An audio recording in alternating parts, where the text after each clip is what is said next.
Today we've got a crazy revenge story involving some of the family wanting a buried family member exhumed and moved out of the family burial plot. We'll get into that in a bit, but first, Greek museum revenge against a rude tour guide. I was on vacation last year with the family, and our trip took us to a very well-appointed museum in Crete. There was, of course, a line to get in, and we took our place in line and waited patiently as the line moved forward. Notably, it was actually a fairly quick pace, the staff were moving us along well, then the tour guide showed up. I mean, I get it, tour guides have their tours and they get paid to get them in quickly so that the tour can proceed and keep their timeline, but this lady, she didn't just jump the line, she smashed through it and was very rude to the sweet elderly couple ahead of us. I mean, I get it. You've got a group of 20 people that you're buying entry tickets for, but there was absolutely no need to shove ahead of them that way. There were a few raised eyebrows around us when it happened, but the staff at the museum didn't seem to care. We had been in line behind that couple for about 15 to 20 minutes or so, and they were the nicest folks from Canada. It rubbed us all wrong the way the tour guide acted.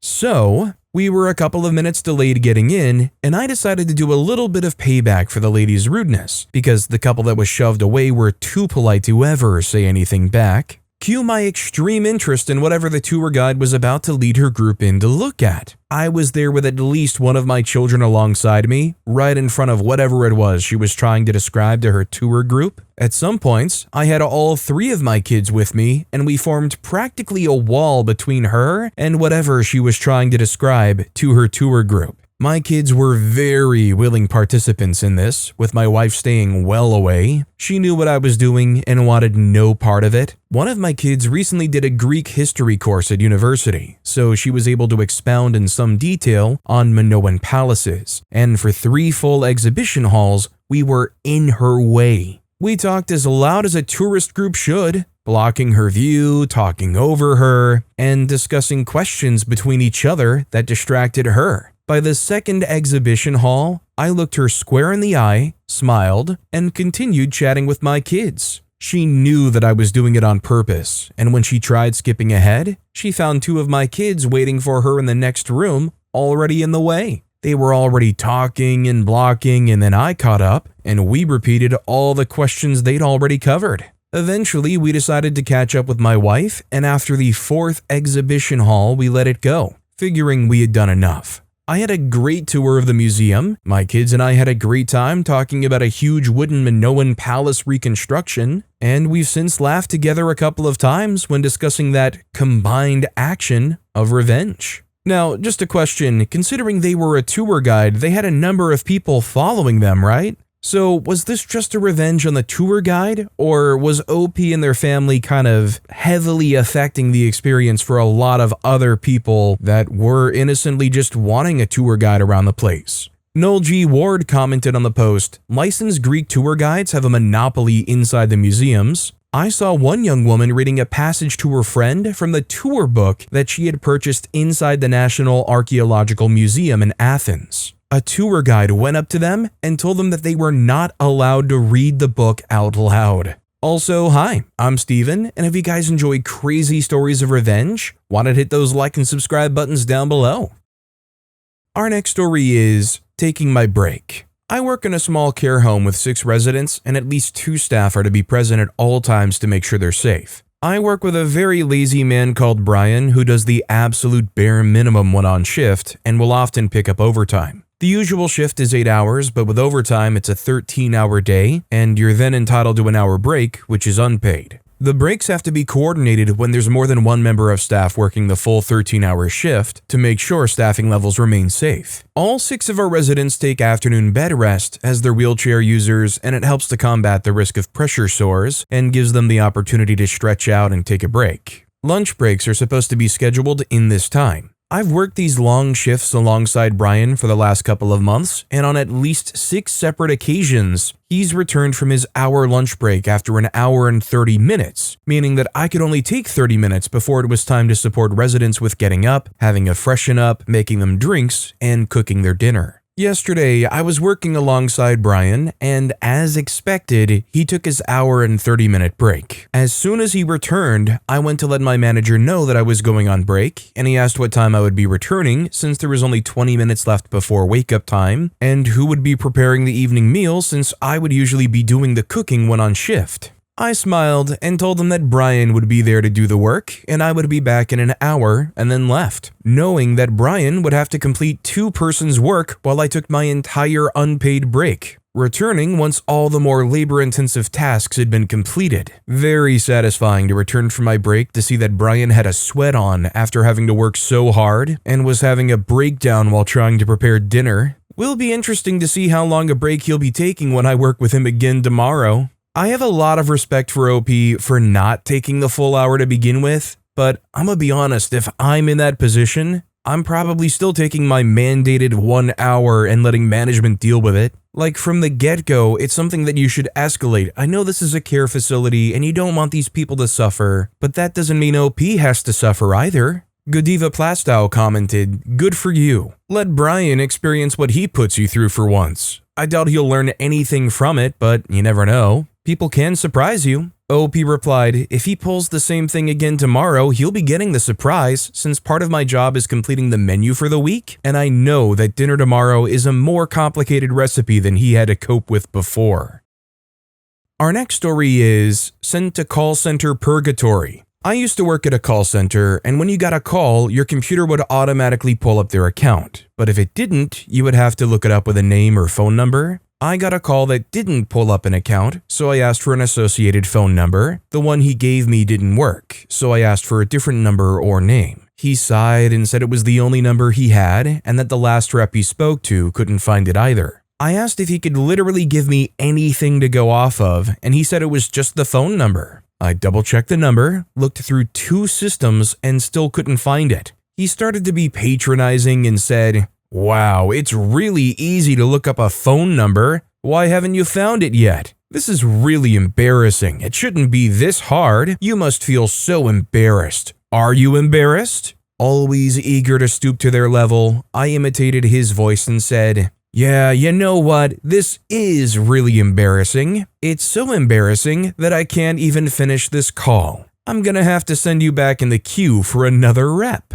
All I heard before the line disconnected was, "What? Was it a what or a wait?" No one knows, but legend says that he's still in the queue. Out of 10 years of customer service, I believe this is my best comeback. I love this for OP, but I feel like half of the people who show up on these revenge subreddits posting a story like this, if they tried what OP did, it would somehow immediately loop back around to their feedback and their metrics and whatnot, and their manager would string them from a clothesline or something. There's times when I hear stories like these and I think to myself, you know what, I feel like I would be really good on a call center or like a telemarketing kind of thing. And then there's times where I think about the lack of patience I have for people who just don't get it. And I think to myself, I would be fired so quickly. Resolve Resident 118 commented, "My 2 favorites from being in call center heck, both were when I worked for a phone company and dealt with people whose phone had been cut off for non-payment. When they tried to make any call, it would route to us instead. First one was an out-of-work lawyer who needed his phone to look for work. He threatened to sue unless we turned it back on. I told him I wasn't worried because if he was a decent lawyer, he'd have a job. The second kept demanding to speak to someone who could help him. I eventually cold transferred him to the Samaritans. I was really not cut out for working with the public." Our next story is, guess what happens when you write up your best employee after he came in to help on his day off? Not my story, but recently happened to a friend of mine. Personal details omitted, obviously. My buddy Steve has worked at a small business for over 10 years. Most of his time there has been pretty alright, but recently it's become a remarkably worse place to work. Steve is the most senior employee outside of management and by far the most productive. He's always training new hires, working extra hours, helping other departments, you name it. Pretty often, Steve will come in for a couple of hours on his day off to take care of backed up paperwork and general housekeeping of his department. This does wonders for keeping the department running smoothly, especially when they're busy. Management knows about this and approves. Going into the holidays this year, they are absolutely slammed as usual. Orders are backing up and it's all hands on deck, extra hours, full tilt. After another 60-hour work week, Steve has a couple days off. On his second day off, he decides to go into work for a few hours. He knows his coworkers are likely too busy to be taking care of the side stuff, so he's being a team player and helping out. While he's finishing up and about to leave, Steve's manager comes up to him and they have the following conversation. "Hey Steve, quit messing around, get back out there and do your job." Steve replies, "Hey manager, sorry, it's my day off. I'm not scheduled to work this shift. I'm just helping out, leaving in like 5 minutes. The manager replies, "The heck you are. Get your butt out there." Steve says, "Nope, not happening. I'm going home." The next day, Steve is predictably brought into the office, dressed down, and written up for insubordination. But there's a few things about Steve that you should know, that his employers knew but either forgot or didn't care about. 1. Steve has been getting fed up with his employer for a while now. 2. Steve is quite financially stable as he works in a high-demand industry, and his wife also has a fantastic, well-paying job. 3. Steve is about to become a dad. In fact, he is very, very close to becoming a dad, right after the holidays most likely. So, Steve is in the manager's office, just finished getting talked down to, and handed his write-up to sign. Steve signs his write-up and hands it back, along with an envelope with a short letter inside. "What's this?" the manager asks. "My 2 weeks' notice." Cue the backpedaling. Manager is apologetic, asks for Steve to at least finish the holiday rush. Big boss comes in and offers a raise if he stays. The whole shebang. Steve turns it all down. Now, Steve's former employer has to get through the holidays without their most reliable worker, which will take at least 2 or 3 new hires to cover. Meanwhile, Steve can enjoy the holidays without stress, help prepare for the arrival of their baby, and start looking for work again when they're good and ready. Edit, obligatory "wow, this post blew up" reaction. Some clarification, Steve's position is hourly, and he got overtime pay for the extra hours. The stuff he worked on during these extra hours would collectively save his department a lot of time and headaches. That's why he did it. There used to be a good team vibe in the company from top to bottom. Coworkers who were genuinely friends and good teammates. So going the extra mile made a good thing even better. Not so much towards the end. Also, giving his 2 weeks instead of quitting on the spot was a combination of professional courtesy and also giving his coworkers enough warning to not completely blindside and bury them. They had someone on their staff who was willing to come in when they're not even on the shift and help out, and they want to write them up for that? I think the whole place needs to burn to the ground if they're going to behave like that. Only saving grace is they at least employ other people and give them jobs. Mama Chunk commented, "I got written up at a job around 10 years ago. I was one of their top 3 performers and not particularly well paid for it already. I got put on a performance plan because they didn't think I was on the phone enough. I called people, but I also used email instead when I thought it was more appropriate. I was flabbergasted, but signed it, went back to my desk, and had a realization. I could get another job pretty easily. They were going to be put out for a good while trying to replace me. So I stood up, said freak this, handed a bobblehead I'd gotten as an award to a guy who was always saying he wanted it, announced I quit, and walked out the door. They lost a couple more people shortly thereafter and wound up changing/upping the commission calculations for that position. I got a much better job I stayed at for 6 years.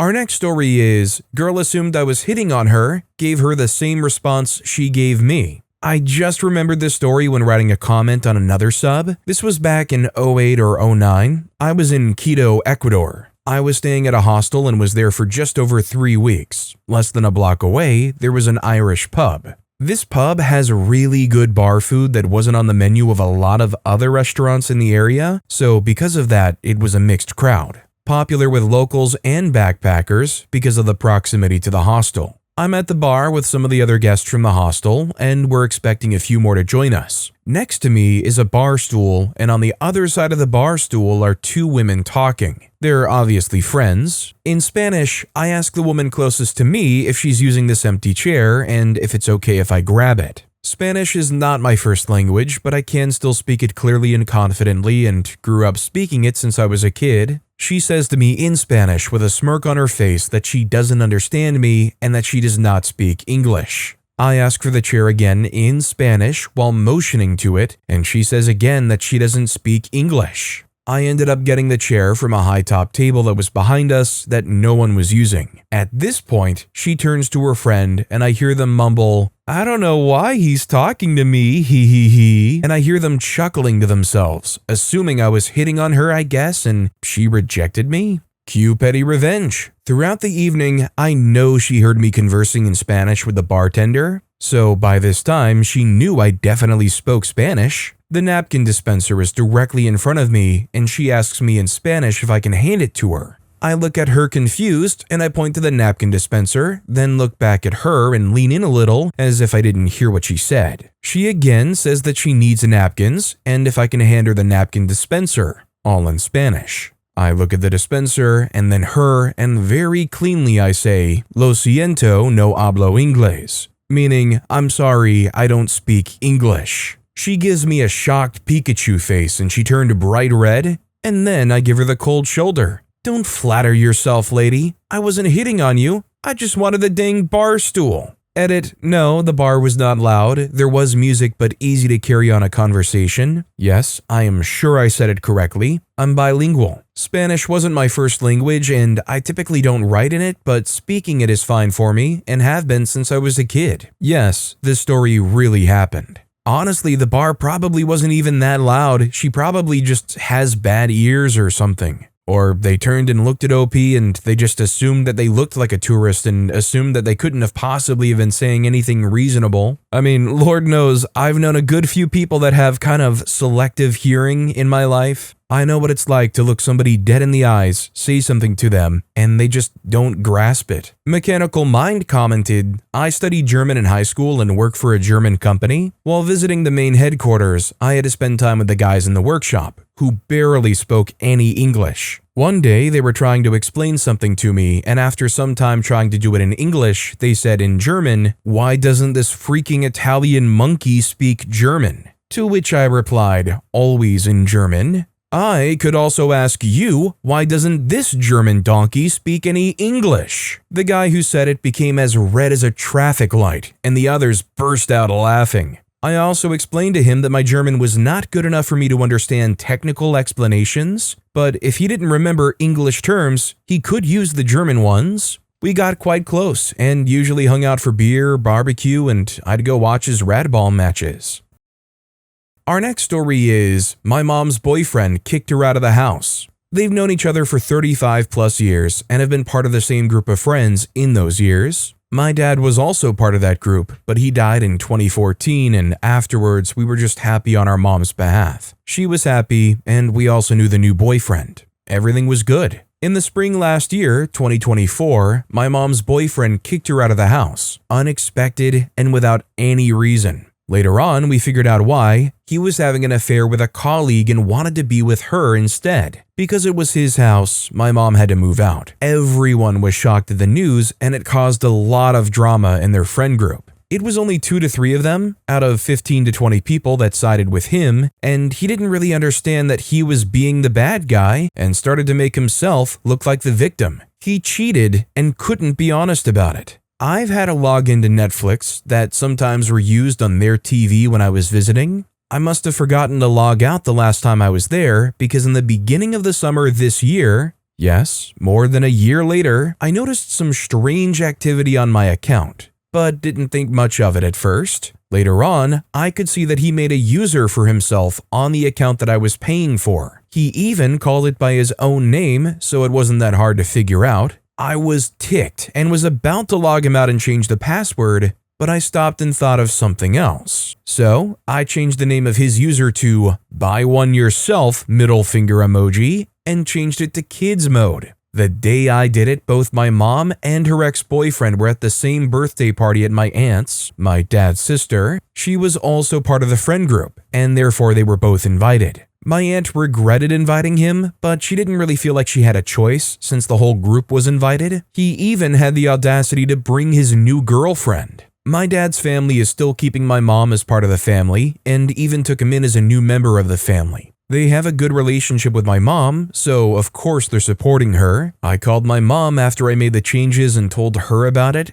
At this time, he and his new girlfriend had already left. She was mad at him for using my account, but then she started laughing. She told everyone around her, and they've had their best laugh of the day. I felt so good afterwards. No regrets. My grandma's still mentioning it sometimes. Now I'm just gonna say, although it's set to Netflix Kids mode, apparently they can still watch Avatar: The Last Airbender. That's still a worthwhile watch, at least, so there's some use he could get out of it. Granted, I don't think OP's mom's boyfriend is probably the type of guy that's gonna wanna watch Avatar: The Last Airbender, but still, the mom's boyfriend can still watch Netflix on this account, in Ba Sing Se. But I don't know, maybe he's more of a Peppa Pig kind of guy. Emergency Ad commented, "Please update us when he notices." OP replied, "He knew it pretty quickly. In my country, we have an app where people can send money to each other, so I requested for 50 Danish krona, which is about $7 or $8 US. He sent it. Thinking about what an account costs here and how little he got to use it, not more than a week.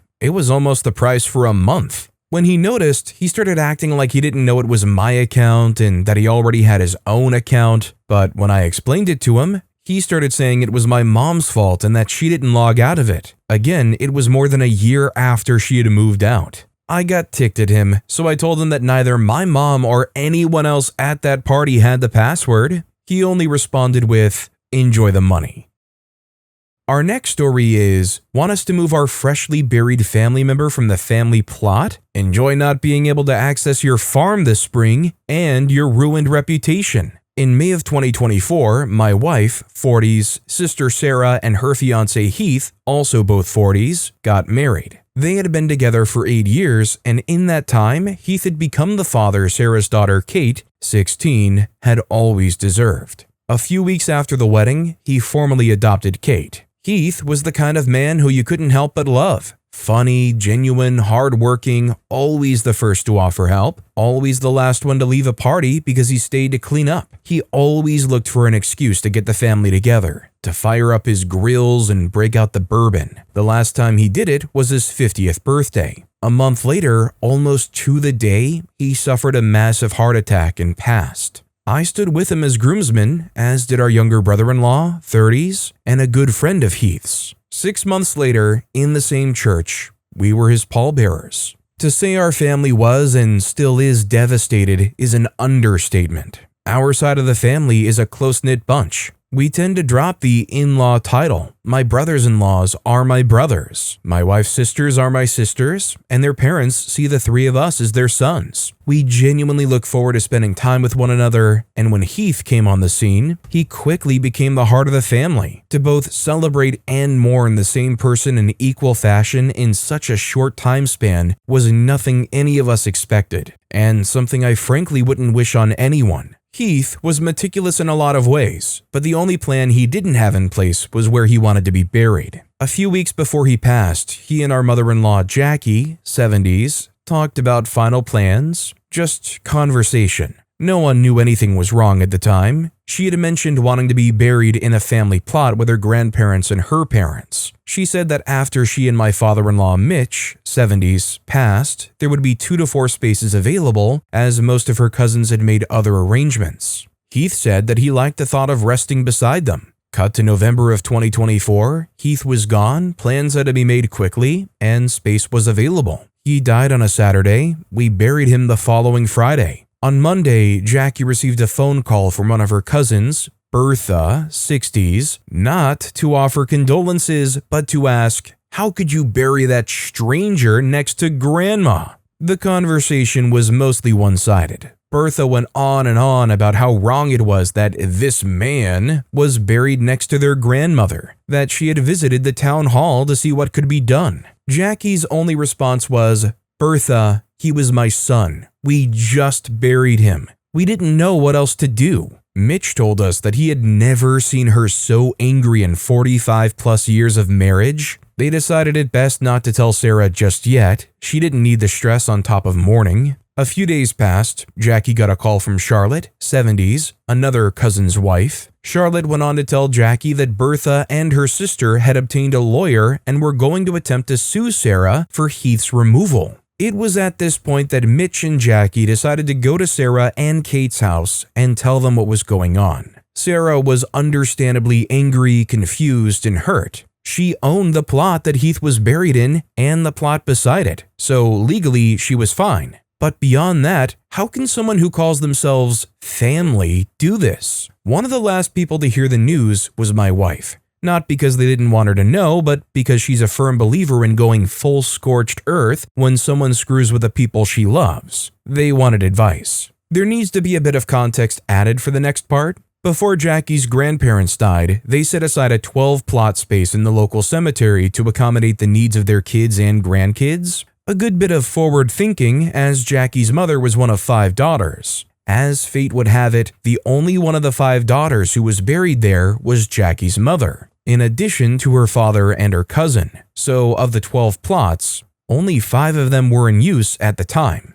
Each of the 5 sisters also inherited a bit of farmland and each built houses close by. Their children, Jackie and Bertha's generation, grew up close to each other, and so a few of them stuck around and built homes to raise their children as well. My wife and Sarah's generation. Jackie and her brother inherited some land from their mother, which they rented out to be farmed. Next to it is Bertha and her twin sister's land. Both are accessed by the same path, the only access to Bertha's land, by the way. Roadside access is owned by the state. The path itself is owned entirely by Jackie and her brother. I'll spare the details of my wife's reaction, but suffice it to say, at the end of the conversation, she had suggested moving Heath, moving her grandparents, and establishing a family cemetery elsewhere. If they want it, they can freaking choke on it, was what my wife said. This wasn't contrition, it was a freak you, and my in-laws approved. The legality of it all, and realized a little later, was that the majority of the remaining plots would become entirely unusable. Moving Heath's and Jackie's parents would create 3 empty plots. Sarah's plot would be a 4th. Mitch and Jackie's would make 6 spaces total, all owned by our family. This means that of the original 12, there would only be 3 empty plots left not owned by us. In the interim, another family member passed and was buried there. 2 unclaimed plots of 12 with 6 sitting empty and can't be used. To some, that would be enough. To my wife, a woman who thinks burning bridges gives off a lovely glow, this was only the appetizer to a meal that'll take years to finish. More on that in a moment. We set aside space on the family's farmland to lay Heath and Jackie's parents to rest back in January of this year. It's quiet there, set against tall pines with open fields leading up to it. It's a good spot, and with plenty of room for those of us who want it to be our place of rest. The only issue is that the path to access it is pretty far away. At my wife's suggestion, when planting season starts, Jackie and her brother will ask the people who rent the land to disc over the path and establish a new one closer to the cemetery. By the way, as mentioned above, this is the only access to Bertha's land. We haven't told her, and we're not planning on it. The whole frontage of her land is covered in trees. Hopefully, she finds out before the folks who farm it show up to start planting for the season. For all her disgusting behavior, though,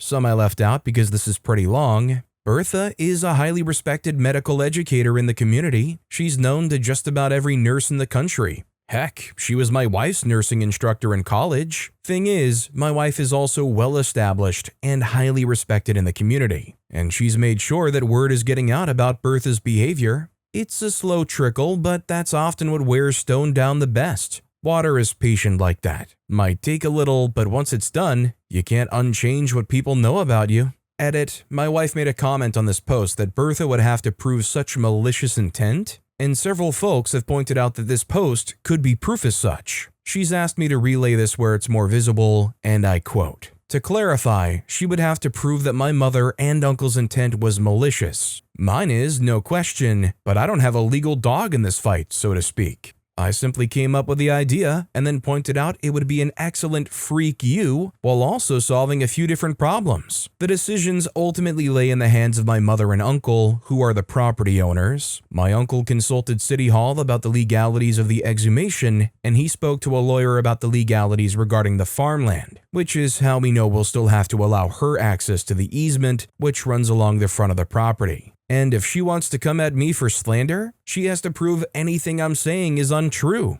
I have a feeling she's not going to push back too hard because, since we're digging up skeletons, I know several of hers that she wouldn't want uncovered. I just think it's wild that they're going to contest burying somebody who is legally in the family, by the way, in a plot that they own. I mean, how much needless money are you kind of donating to your lawyers here to try and prosecute this nonsense that, honestly, those lawyers should have told you are not going to go anywhere? I guess they're more than happy to just take their money. Shoot, I would be too. I'd probably not even do any work, just pack it in because you know it's a fat L. Would you like to offer some of that pretty farmland as collateral for your lawyer fees? Dripping Snarkasm commented, "Oh, Bertha, you made a grave error." But with that being said, that's all the time we have for today. Now, if you want to hear another absolutely crazy revenge story, check out that video on the left. Or if you missed my latest video, check out that video on the right. That said, I'll see you all next time with some more stories.